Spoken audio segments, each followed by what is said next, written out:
আমির হাওলাদার, এক ছদ্মবেশী উপাখ্যান, পর্ব সংখ্যা ৩। লেখনীতে ইলিমা বেহরোজ। মিরাজের কপাল বরাবর একটা ছিদ্র হয়ে গেল। কোনো শব্দ করার সুযোগ পেল না সে। জড় পদার্থের মতোই মেঝেতে লুটিয়ে পড়ল। হাতের বন্দুকটা মেঝেতেই ঘষা খেয়ে ছিটকে গেল দূরে। সালাউদ্দিন পাথরের মতো স্থবির হয়ে গেলেন। তার ধবধবে সাদা পাঞ্জাবিতে মিরাজের রক্তের কয়েক ফোঁটা ছিটে এসে লেগেছে। তিনি চোখ বড় বড় করে একবার মেঝেতে লুটিয়ে পড়া লাশের দিকে, আরেকবার শান্ত ভঙ্গিতে পিস্তল নামিয়ে রাখা আমিরের দিকে তাকাচ্ছেন। দুটোই দৃশ্য কোনো রকম তার মাথায় ঠিকমতো গ্রহণ করতে পারছে না। আমির পকেট থেকে সিল্কের রুমাল বের করে ধীরে সুস্থে পিস্তলের নলটা মুছে নিল। তারপর সোফায় হেলান দিয়ে বসে পড়ল। চমকে গেলেন মন্ত্রী সাহেব। শালার জন্য মায়া হচ্ছে নাকি বিয়ের জন্য? সালাউদ্দিন এবার উঠে দাঁড়ালো। চিৎকার করে উঠলেন, কত বড় দুঃসাহস তোমার! তুমি আমার সামনে আমার বাসায় ঢুকে খুন করেছো। ও আমার শ্যালক।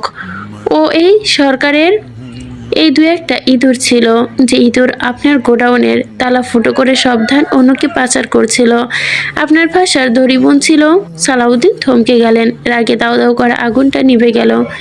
জায়গাটা করে নিল তীব্র সংশয়। আমির কাউকে ডাকলো। সঙ্গে সঙ্গে দরজার বাইরে থেকে 15 বছরের এক কিশোর ঘরে প্রবেশ করলো। পরনে ঢিলেঢালা শার্ট, চোখে মোটা ফ্রেমের চশমা, হাতে একটা জীর্ণ চামড়ার ব্যাগ। সময় কম হলেও তার চোখ দুটো বয়সের তুলনায় অনেক পরিণত। নবাব ব্যাগ থেকে কিছু কাগজ আর একটা অডিও ক্যাসেট বের করে সালাউদ্দিনের সামনে টেবিলের ওপর রাখলো। নিচু কণ্ঠে বলল, গত 3 মাস ধরে মিরাজ সাহেব আপনার বিপক্ষ দলের নেতার সাথে প্রতি বুধবার রাতে গোপনে দেখা করতেন। এই যে দেখুন আপনার ব্যক্তিগত লকারের ডুপ্লেক্স চাবি, বানানোর রসিদ, আর এই যে ক্যাসেটটা। এবার শুনুন। আমি ইশারায় পাশের ক্যাসেটটা প্লে করতে বলে সালাউদ্দিন দ্বিধাগ্রস্ত হাতে প্লে বাটন টিপলেন। ফিতার ঘোর ঘোর শব্দের পর মিরাজের কণ্ঠে শোনা গেল, চিন্তা করবেন না, দুলাভাইয়ের সব গোপন নথিপত্র আমি সবসময় পৌঁছে দেব। ওনার পতন এখন সময়ের ব্যাপার মাত্র। সবগুলো নথি দেখে সালাউদ্দিনের মুখটা ফ্যাকাশে হয়ে গেল। তিনি যেন নিজের চোখের সামনে নিজের রাজনৈতিক মৃত্যু দেখতে পেলেন। দেশের এই উত্থাল সময়ে এ ধরনের নথি ফাঁস হওয়া অর্থ কেবল একটাই, নিশ্চিত পতন। বহু বছরের পরিশ্রমে গড়া রাজত্ব একটা কাপুরুষের বিশ্বাসঘাতকতার তাসের ঘরের মতোই ভেঙে পড়তে পারত। সালাউদ্দিন ধপ করে সোফায় বসে পড়লেন। আমিরের শিরদাঁড়া টান টান করে উঠে দাঁড়িয়ে বলল, দুঃসাহস দেখানোর জন্য ক্ষমা প্রার্থী মন্ত্রী সাহেব। মিরাজের মতো আপনি নিজেই খুন করতেন যদি এই প্রমাণগুলো আগে দেখতেন। আমি শুধু নিজেকে বাঁচিয়ে গিয়ে আপনার কাজটুকু একটু এগিয়ে দিলাম। এখন আপনার কাজ এই আবর্জনা পরিষ্কার করা আর আমার পাওনা টাকাটা কাল বিকালের মধ্যে পৌঁছে দেওয়া। আমি আসি। আসসালামু আলাইকুম। আমিরা নবাব ঘর থেকে বেরিয়ে গেল। সালাউদ্দিন প্রায় 5 মিনিট পাথরের মূর্তির মতো স্থির বসে রইলেন। তার ভেতরে কোনো শোক নেই। বিমানের জন্য শোক জন্মায় না, বরং ধীরে ধীরে আরো ধমনীতে প্রবাহিত হতে শুরু করে অপমানের স্রোত। মিরাজের বিশ্বাসঘাতক ছিল সত্য, কিন্তু মিরাজ তাকে ধ্বংস করতে চেয়েছিল, সেটাও সত্য। কিন্তু আমিরের মতো একজন পেশাদার অপরাধী, একটা নিকৃষ্ট সন্ত্রাসী তার ড্রয়িং রুমে ঢুকে তার আত্মীয়কে গুলি করবে, আর যাওয়ার বেলায় স্বয়ং মন্ত্রীকে হুকুম দিয়ে যাবে কাল বিকালের মধ্যে টাকা পৌঁছে দিতে। এই ঐক্যবদ্ধতা সালাউদ্দিন তারিখের অহংকারবোধ বিষাক্ত তীরের মতোই বিঁধতে লাগলো। তিনি রাগে ক্ষোভে টেবিলের ওপর রাখা দামি স্ক্রিটালের 100 ডেস তুলে সজোরে দেওয়ালে ছুঁড়ে মারলেন। ঝনঝন কাছের শব্দে ভেঙে ছড়িয়ে পড়ল মেঝেতে তা। ওই বান্দির বাচ্চা কি নিজেকে খোদা ভাবতে শুরু করেছে নাকি? ও অহংকার আর ব্যবসার ভিত্তিকের ওপর স্তর ফেলে কি দরকার? আমিরকে আঘাত করতে হলে তার প্রতিপক্ষে হাত ধরতে হবে। সালাউদ্দিন টেলিফোনে ডায়াল করলো। ওপাশে এমপি বজলুল হক। ফোন ধরতে তিনি কোনো ভূমিকা ছাড়া সরাসরি কথা ও কাজে এলেন। বদলুলের প্রশাসনিক যোগাযোগ আর সীমান্তের ওপর নিয়ন্ত্রণ আমিরের ব্যবসার জন্য মারাত্মক হুমকির হতে পারে। সেই হিসেবে তাকে এই ষড়যন্ত্রের অংশীদার হবার প্রস্তাব দেয়। তারপর মন্ত্রী নির্দেশনা রাতে এক গোপন দ্রুতের মাধ্যমে যোগাযোগ করা হলো আমিরের চিরপ্রতিদ্বন্দ্বীর সাথে, আন্তর্জাতিক অস্ত্র সিন্ডিকেটের সাথে যুক্ত, আধারের ভেতর অদৃশ্য সম্রাটে গড়ে তোলা মাফিয়া ডন কালা জাহাঙ্গীর। সালাউদ্দিন সিদ্ধান্ত নিল এখান থেকে আমিরের বদলে কালা জাহাঙ্গীরের কাছ থেকে অস্ত্র নেবেন। এতে দুটি কাজ একসাথে হবে। প্রথমত, আমিরের চালানের বকেয়া টাকা সে আর কোনোদিনও পাবে না। দ্বিতীয়ত, কালা জাহাঙ্গীরের শক্তি বুদ্ধি করে আমিরের চিরতরে মাঠ থেকে সরিয়ে দেওয়া যাবে। ঘরের কোণে মিরাজের লাশ তখনও পড়ে আছে। সালাউদ্দিন একবারও সেদিকে তাকালেন না। মৃতের জন্য সময় নষ্ট করা বিলাসিতা ছাড়া আর কিছু না। দাবার বোটে একবার রাজা বদলানোর সময় এসেছে, সেটা নিয়ে ভাবতে হবে তাকে। নবাব বাইরে এসে চশমাটা আঙুল দিয়ে ঠিক করে নিয়ে জিজ্ঞেস করলো, টাইটান মন্ত্রী কি চালানোর বকেয়া টাকাটা ফেরত দেবে? লোকটার মুখ চোখ কিন্তু ভালো ঠেকছিল না। আমির তখন গাড়ির পেছনে সিটে গা এলিয়ে দিচ্ছিল। সে অলসতার ভাবে চোখ নবাবের দিকে তাকিয়ে পাল্টা প্রশ্ন ছিল, তোর কি মনে হয়? নবাব তার বিশেষত্ব গুরু থেকে শুরু করলো, না, উনি টাকা দেবেন না। সালাউদ্দিন তারিক অনেক পুরনো খেলোয়াড় হতে পারে, কিন্তু তার অহংকার হিমালয়ের চেয়েও বড়। নিজের বাসায় নিজের চোখের সামনে শ্যালকের খুন হতে দেখা গলার নলি কাটার চেয়েও বড় অপমান। টাকা দেওয়ার বদলে উনি এখন অন্য চাল চালবেন। আমির হাসলো, ছেলেটার দিকে তাকালো। নবাবকে একদিন এক ভয়াবহ বাল্যবৎসার হাত থেকে উদ্ধার করে নিজের আস্তানায় ঠাঁই দিয়েছিল আমির। রাস্তায় ধুলোবালি থেকে সে অনেককেই তুলে এনেছে নিজের সাথে, নিজের শক্তি বৃদ্ধির জন্য। সাধারণ নিয়ম হলো আর কেউ নেই, সে তার আশ্রয়দাতার অন্ধ গোলাম হয়ে ওঠে। কিন্তু নবাব আলাদা। এই গল্প অন্যরকম ছিল নবাবের সাথে। এই অল্প বয়সী ওর দূরদর্শিতার পরিস্থিতি পড়ার ক্ষমতা আমিরের মতো দুর্ধর্ষ মানুষকেও অবাক করে দেয়। নবাব শান্ত বুদ্ধি, কিন্তু প্রয়োজনের সময় সে যেন পশুর মতো হিংস্র হয়ে ওঠে। আমির বলল, কি চাল চালবে বলে তোর ধারণা? উনি কালা জাহাঙ্গীরের সাথে হাত মেলাবেন। আপনার কাছ থেকে অস্ত্র নেওয়ার মানেই প্রতিটা চালানে আপনার দাপটকে কুণ্ঠিত করা। সালাউদ্দিন আর সেটা সইবে না। উনি এখন কালা জাহাঙ্গীরের মাঠে নামবেন আর আমাদের পাল্টা শক্তি হিসেবে কাজ করবেন। সস্তা দরে অস্ত্র নিয়ে জাহাঙ্গীরকে দিয়ে আমাদের রুটগুলো চারদিক থেকে চেপে ধরার চেষ্টা করবেন। আমি নবাবের পিঠ চাপড়ে দিল। একটা 15 বছর বয়সী ছেলের মাথায় এতটা হিসাব কষার ক্ষমতা বিরল। নবাব বলল, আমরা এখন কি করব?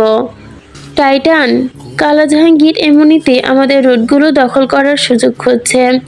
আমির কোনো জবাব দিল না। এক দৃষ্টে চলে গেল তার চোখ জানালার বাইরে দ্রুত বেগে মিলিয়ে যাওয়া গাছগুলোর দিকে।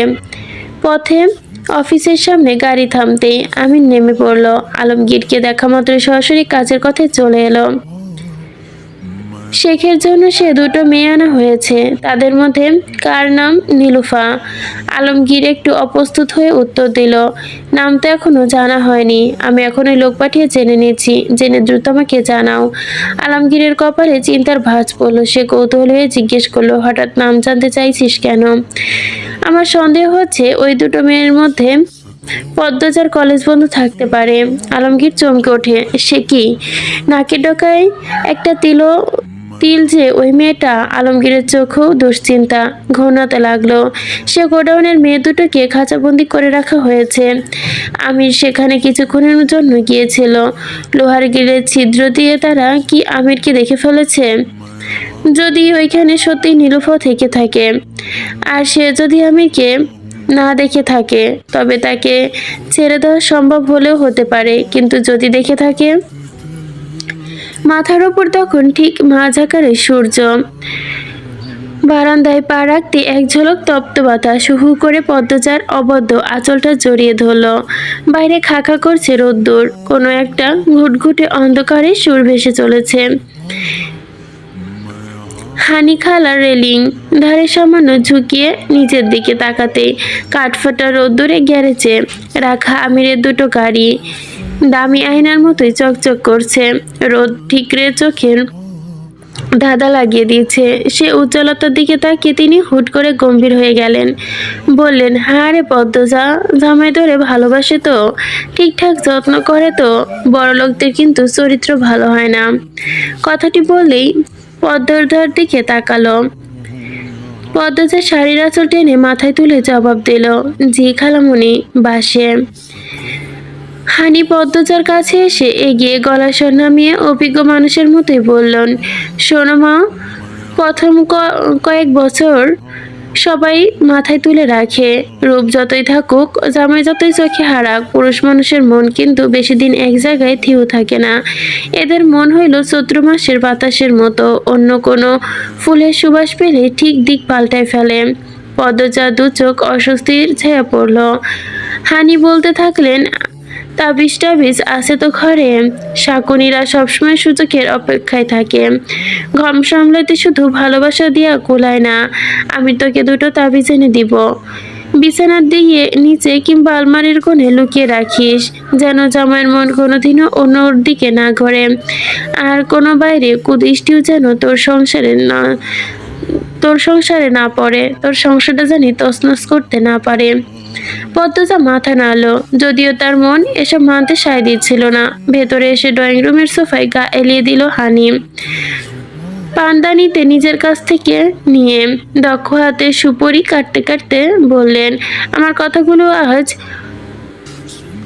তোর কাছে তেতো মনে হতে পারে, কিন্তু দুনিয়াতে আমি তোর চেয়েও বেশি দেখেছি।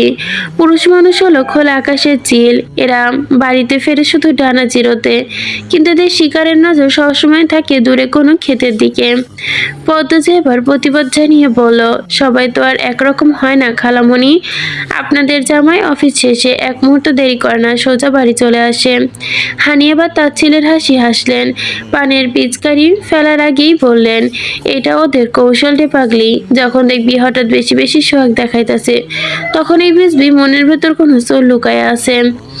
আমার পাড়ার মতলেবকে দেখতেছিস না, দিন রাত বইয়ের জন্য শাড়ি গয়না আনতে আনতে ঘর ফইরা ফেলতো, অথচ তলে তলে পাশের গ্রামের এক বিধবার সাথে তার ঠিকই রসের পিড়িত চলতেছিল। তিনি পানের বাটা থেকে চুন নিয়ে পানে মাখতে মাখতে আবারও শুরু করলেন, এখন তোর রূপ আছে, শরীর যৌবন সব আছে, যেদিন একটু ভোতা পড়বে সেই দিন বুঝবি পুরুষ মানুষ মৌমাছির মতো, যতক্ষণ ফুলে মধু আছে ততক্ষণ ভন ভন করে। ফুলের মধু পড়াইলে অন্য বাগানে উড়াল দিতে দের এক মুহূর্ত সময় লাগে না। এই যে এত সুন্দর বাড়ি, এই সুন্দর বাড়িতে অন্য কেউ এসে আস্তানা গাড়বে, তার গ্যারান্টি কি? পদ্মজা একটু বিরক্ত হলো। আপনি একটু বেশি ভাবছেন খালামণি, উনি আমাকে সম্মান করেন, ভালোবাসেন। সম্মান? হানি একটু হেসে দ্বিতীয়বার পান মুখে পড়লেন, বললেন, পুরুষ মানুষ সম্মানের দাম বাজারের পচা পটলের চেয়েও কম। এসব হলো ওপরের প্রলেপ, তলে তলে কি পলিটিক্স চলে তা কি তুই বুঝবি না? এই জন্যই বলছি, সাবধানে থাকিস, বেশি বিশ্বাস করিস না, সব সময় হাতে কিছু টাকা জমিয়ে রাখবি, জামাইকে না জানিয়ে। আর ওই যে তাবিজের কথা বললাম, যেটা হইলো আগাম বাদ না দিলে বন্যায় ঘর ভাইসা গেলে কান্নাকাটি কইরা লাভ হইতো না। পদ্মজা বিরক্তিতে কপাল কুঁচকে ফেলল। হানি খালার মেয়ের শ্বশুরবাড়ি এইদিকে, মেয়ের বাসায় এলেই এই বাড়িতে কিছুক্ষণের জন্য উঠেই শুরু করে যত সব ঢল। পুরুষ মানুষ নিয়ে নানান ধরনের হিসাব নিকাশ। তুই সেরি সহজ সরল, ঘরের কোণে পইরা থাকিস। তোর জামাইকে যে এত বড় অফিস, সেখানে তো আর কোনো পুরুষরা কাজ করে না। এখন তো দিনকাল পাল্টাইছে, কত ঢঙ্গি মেয়েরা অফিস আদালত করে, শার্ট প্যান্ট আর মেম সাহেব সেজে চোখের সামনে যখন তারা ঘুরঘুর করবে, তখন কি আর ঘরে থাকা যায়? বইয়ের কথা মনে থাকে রে? চোখে চোখ পড়লে শয়তান মনে কুমন্তনা দেয় কতক্ষণ। উনি অন্যরকম, সেরি, অন্ধবিশ্বাস করবি না, বুদ্ধি খাটাবি। জামাই অফিস থেকে ফিরলে শার্টের কলারে একটু শুকে দেখবি অন্য কোনো সুগন্ধি পাওয়া যায় কিনা। রুমালটা দেখবি। জানালার ধারে দাঁড়াইয়া নজর রাখবি জামাই যখন গেট দিয়ে ঢোকে পাড়ার কোনো মেয়ের দিকে একটু বেশি হেসে তাকায় কিনা। হাসি থাকলেই তো কাশি দেওয়া শুরু রে মা। মানুষের মন হইল মাটির হাড়ি, টোকা লাগলেই ফাইটটা যায়। এগুলাও ভাবা লাগে।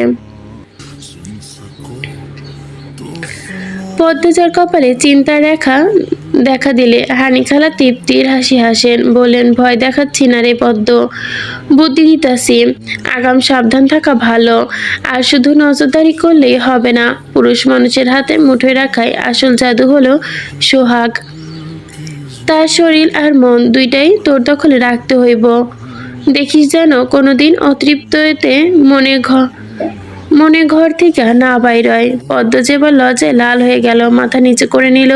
হানি শাসনের সুরে বলল, লজ্জা পেলে চলবে না পাগল, তোর মা নাই, খালা হয়ে আমাকেই তো বোঝাতে হবে। দিনের বেলা জামাই অফিসের বস হতে পারে, কিন্তু রাতে যেন শুধু তোর গোলাম হইয়াই থাকে, এমন আদর দিয়ে ভরায় রাখবি।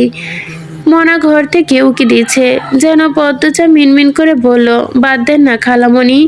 বাদ দেব কেন? আমি কি ভুল কিছু বলছি? বেশি বেশি আদর দিবি, আদরের চোটে এমন পাগল করবি, করে রাখবি যেন অন্য কোনো নারী তার দিকে এসে দাঁড়াতেই না পারে, তোকে ছাড়া আর কিছু চোখে না দেখে। পুরুষকে ভোলাতে হয় রূপ আর সোহাগ দিয়ে।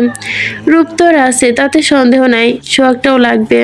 এই যে বললাম তাবিজের কথা, ওইটা হলো বাইরের ঢাল, আর তোর আদর হলো ভেতরের শেকল। এই দুটো ঠিক থাকলেই কোনো শকুনি নজর তোর সংসার ছিদ্র করতে পারবো না। পদ্মচা আড়ষ্ট হয়ে রইল। আর কতক্ষণ সন্দেহ আর কত আদর সোহাগের ফিরিস্তি দিবে। দুপুরের খাবার খেয়ে অবশেষে বেরিয়ে গেলেন হানি। পদ্মজা সদর দরজা আটকে দিয়ে দীর্ঘ শ্বাস ফেলল, বাঁচা গেল। তারপর গোসলখানে ঢুকে নিচু কণ্ঠে পিড়িটাই বসলো। শরীরের প্রথম মগ পানি ঢালতে সর্বাঙ্গ শীতে শিহরিত হয়ে গেল। তার মেঘের আস্তরণের মধ্যে ঘন কোমর, কৃষ্ণবর্ণের চুল, একাতালে এই বিপুল কেশরাশির যত্ন নেওয়া দুঃসাধ্য লড়াইয়ের মতোই। কেউ একটু সাহায্য করলে শরীর মন দুটোই জোড়ায়। মনাকে অনেকক্ষণ আগে বলে রেখেছে আসার জন্য, কিন্তু ফাঁকিবাজ মেয়েটা এখনো দেখা নেই। নিশ্চয়ই বসার ঘরে টিফিন নেশে মেতেছে। বিরক্ত নিয়ে পদ্মচা গলা উঁচিয়ে ডাকলো, মনা, মোনা কোথায় তুই? খানিক বাদে দরজার পাশে ভারী পায়ের শব্দ শোনা গেল। পদ্মচা ভাবলো আপদটা এলো বুঝি। কড়া কিছু কথা শোনানোর জন্য মুখটা ফেরাতেই তার কথা আটকে গেল গলার কাছে। এ মনা না, আমির। আমির খালি গায়ে কাঁধে একটা ধবধবে তোয়ালে ঝোলানো। সে দরজার চৌখাটে থমকে দাঁড়িয়ে আছে। দেওয়ালের সাথে শরীরটা সেপে বিমোহিত নয়নে তাকিয়ে আছে পেয়সীর দিকে। কয়েক বছরেও এ দৃশ্যে আমিরের কাছে এখনো একটু পুরনো হয়নি, বরং প্রতিবারও নতুন নেশার মতোই হানা দেয়। পদ্মজার দুধে আলতা শরীর, পানির কোনাগুলো মুক্ত দানার মতোই চিকচিক করছে। মনে হচ্ছে ভোরে স্নিগ্ধ শিশির ভেজা কোনো এক রাজকীয় শৈত পদ্ম তার পাপড়ি মেলে বসে আছে। আমি দু চোখ দিয়ে মুগ্ধভাবে তাকিয়ে থেকে উচ্চারণ করলো, সুবহানাল্লাহ। পদ্মজা অভ্যাসবশত প্রস্তুত হয়ে তড়িঘড়ি করে ভেজা শাড়ির আঁচলটা টেনে ঢেকে নিল। জিজ্ঞেস করলে, আপনি কখন এলেন? আমির পদ্মজার একদম কাছে এসে দাঁড়িয়ে বলল, এমন করে নিজেকে লুকাচ্ছ কেন? যেন আমি তোমার বর নই, পরপুরুষ। পদ্মজা আরেকটু ইতস্ত হলো। আমির হেসে ফেলল। আমিরের তপ্ত নিঃশ্বাস পদ্মজার ঘাড়ে এসে আছড়ে পড়তেই সে ঘাড় ফিরিয়ে চোখ তুলে তাকালো, বলল, পরপুরুষের মতোই তো তাকান। আমির আবারও হাসলো। পদ্মজার ঠিক পেছনে রাখা অন্য একটি পিঁড়িতে বসলো। তার শক্তপোক্ত হাত দুটো আলতো করে এগিয়ে গেল পদ্মজার মাথায় বাঁধা খোপার দিকে। শান্ত গলায় বলল, এই তো মাত্রই ফিরলাম। মনার মুখে শুনলাম তুমি গোসলে ঢুকেছ। সুযোগটা হাতছাড়া করি কি করে? চলে এলাম। পদ্মজা প্রতিবাদ করে বলল, আপনি জানতো মাকে পাঠিয়ে দিন, ওই পারবে। আমির উত্তর না দিয়ে খুব সাবধানে খোপায়ের কাঁটাগুলো একে একে খুলে ফেললো। মুহূর্তে ঘন কৃষ্ণবর্ণের চুলগুলোর গোছা ঝাড়ানো অবাধ্য স্রোতের মতোই পদ্মজার পিঠ ছাড়িয়ে মেঝেতে পড়ল। আমির এক মগ পানি নিয়ে পদ্মজার মাথায় ঢাললো। শীতল জলের ছোঁয়ায় তালুতে পদ্মজার ভেতরটা কেঁপে উঠল। আমির হাতের তালুতে শ্যাম্পু নিয়ে চুলে বিলি কাটতে কাটতে বলল, মনে মনে তো চাইছো আমি থাকি, আপনি একটু বেশিই জানেন। ভয় পেও না, বিনামূল্যে সেবা দিচ্ছি, কিছু চাইবো না। আমি বিনিময় দিতে ভয় পাই না, তাই নাকি? চাইবো? পদ্মজার কথা বলল না। আমি খুব যত্ন নিয়ে আঙুলের ডগা দিয়ে পদ্মজার তালুতে ম্যাসাজ করে দিতে লাগলো। পদ্মজা একসময় নরম স্বরে বলল, অনেক সময় লাগবে, আপনার হাত ব্যথা করবে, ছেড়ে দিন। অত জলদি আমির ক্লান্ত হয় না ম্যাডাম। পদ্মজা ঠোঁটে হাসি ঝুলিয়ে নিথর হয়ে বসে রইল। কিছুক্ষণ আগে তার হাত দুটো এক পাশলা তপ্ত রক্তে রঞ্জিত হয়েছিল, সেই হাতগুলো এখন পৃথিবীর সবচেয়ে কোমল মমতায় প্রিয়তমার চুলে বিলি কাটছে। কি অদ্ভুত এই বৈসাদৃশ্য! এক হাতে ধ্বংসের তাণ্ডব, অন্য হাতে সৃষ্টির সেরা সৌন্দর্য আগলে রাখার আপ্রাণ চেষ্টা। আমিরের ভেতর হিংস্র নেকড়েটা পদ্মজার সন্নিকটে এসে যেন শান্ত পোষা হরিণে পরিণত হয়। যদি সবসময় থমকে যেত এমনটাই।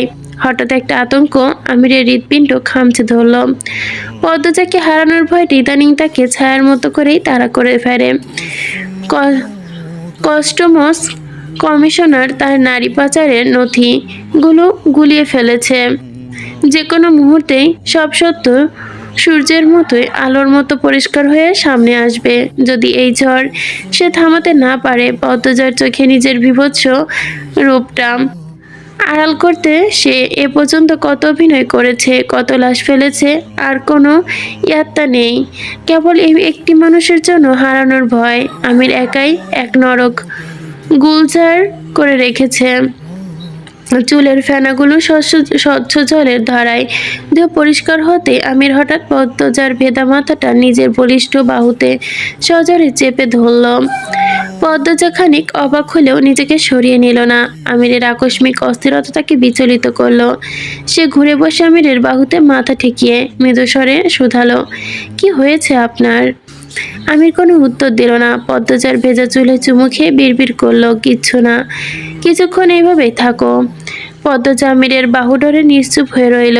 আমিরের খালি গায়ে তপ্ত উষ্ণ আর ভেজা শাড়ির শীতলতা ছাপিয়ে অদ্ভুত আগুনের মতোই ছড়িয়ে পড়ে পুরো শরীরে। এ আগুন বড় পবিত্র, বড় কাঙ্ক্ষিত। পদ্মজা এক হাত আমিরের প্রশস্ত বুকে রাখল, হাতের তালুতে অনুভব করলো হৃৎপিণ্ডের অস্থির ধুকপুকুনি। আমির বলল, আমার ভালোবাসার কোনো মিথ্যা নেই পদ্মবতী। পদ্মজা কৌতূহলী চোখে তাকালো, সংশয় নিয়ে বলল, হঠাৎ এসব কেন বলছেন? কি হয়েছে? ভয় হচ্ছে। কিসের ভয়? তোমাকে হারানোর। আপনাকে ছেড়ে আমি কোথায় যাব, কোথায় হারাবো? আমির পদ্মজার চোখের দিকে তাকিয়ে বলল, কসম খোদার, হাজারটা পাপের ভিড়ে তোমাকে পাওয়াটাই আমার জীবনের একমাত্র পূর্ণ। আমার আর কোনো পূর্ণতা নেই। পদ্মজা আমিরের উষ্ণ প্রশস্ত বুকে রেখে দুষ্টুমি ছলে বলল, মাঝে মধ্যে যে আপনার কি হয়, এই আপনাকে আমি একটুও বুঝি না। এই যে এত আঘাত প্রেম দেখাচ্ছেন, এসব কিন্তু বেশি দিন থাকে না। আমির এবার ভুরু কুঞ্চিত করে তাকালো। কি বললে? গদগদ প্রেম। পদ্মজা মিটমিট করে হেসেই বলল, আমার প্রেম ফুরিয়ে যাবে বলছো? অফিসে অত সুন্দর সুন্দর মেয়ে মানুষ থাকলে ঘরের বইয়ের প্রতি টান একসময় কমেই। আমি তীক্ষ্ণ চোখে চেয়ে রইল। পদ্মজা বলল, আপনার তো দুপুর দুটোই ফেরার কথা ছিল, এখন তো 3টে বাজে। রাস্তায় কি খুব জ্যাম ছিল, নাকি অন্য কোথাও গিয়েছিলেন? জ্যাম কোথায়, অফিসের নিচে মোতালেব চাচার দোকানে দাঁড়িয়ে চা খাচ্ছিলাম। পদ্মজা আমিরের বুকে আঁকিবুকি করতে করতে প্রশ্ন করে, সেই দোকানে কি শুধু পুরুষরাই চা খায়, নাকি অন্য কেউ আসে? আপনার অফিসের সুন্দরী নতুন মেয়েটা, সেও কি ওইখানে চা খেতে আসে? আমির একটু অবাক হয়ে বলল, কার কথা বলছো? নীলিমা, ও তো চাই খায় না। পদ্মজা বুক থেকে মাথা তুলে ঈর্ষায় ফুঁপে ফুঁপে উঠল। ও যে চা খায় না সেটাও আপনার জানা? আমির এবার উচ্চস্বরে হেসে ফেলল। পদ্মজার নাক টেনে দিয়ে বলল, মিটিংয়ের সময়ও নিজেই বলেছে। আমি আর 10 জনের মতো শুধু শুনেছি। পদ্মজা দায়সারা উত্তর দিল, ও আচ্ছা, বিশ্বাস করলাম না। আমির এবার পদ্মজার থুতনি ধরে মুখে আলতো করে উঁচিয়ে ধরে তার চোখের দিকে স্থির তাকিয়ে থেকে জিজ্ঞেস করলো, আজ কি হানি খালা এসেছিল? পদ্মজা উত্তর দিল না। মৌনতার সম্মতির লক্ষণ। তাহলে সত্যি ওই কূটনীতিবিদ হানি খালা এসেছিল। এই মহিলা যেদিনই আসে পদ্মজার সহজ সরল মন সংসারে বিষাদ কুটনামি আর সন্দেহের বীজ বুনে দেয়। মনে মনে গালি দিল আমির, বজ্জাত মহিলা। সে পদ্মজার